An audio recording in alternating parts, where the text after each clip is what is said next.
A Cure for Wellness is a thrilling, interest-driving film that is way too long and fails to get the audience invested in the right parts of the movie. It's wonderful here. Alright, I'm going to get more in depth with the movie. I may spoil a few things, so here's your alert so that you can turn it off if you wish to see it going in blind. First off, the main character is generic. He's not very likable.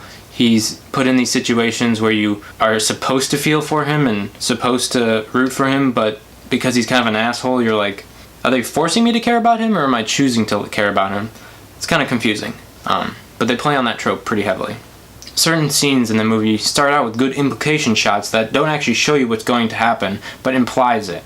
Instead of using that to its strength, the movie just shows you anyway, as if the audience is dumb and can't understand what's going to happen.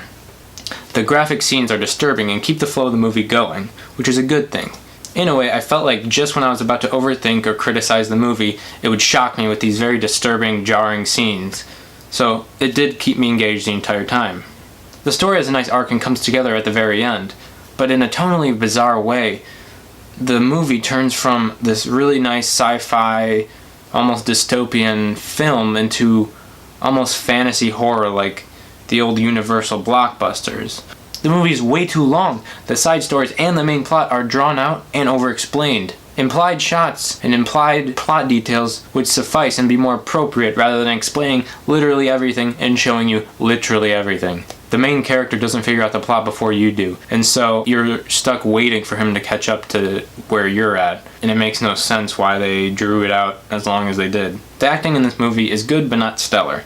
The characters function perfectly. They're not great, complex beings, but they suffice for the story, which is the thing that shines most in this film.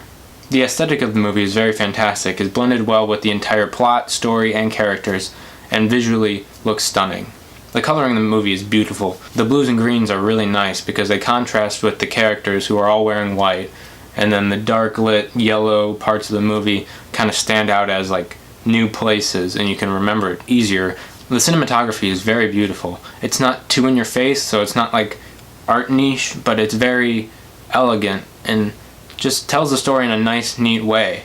Besides the tone being way too long and a few plot details that are kind of awkward and bizarre, it's a good movie. It's worth a watch. Maybe not full price, but definitely worth seeing at least once.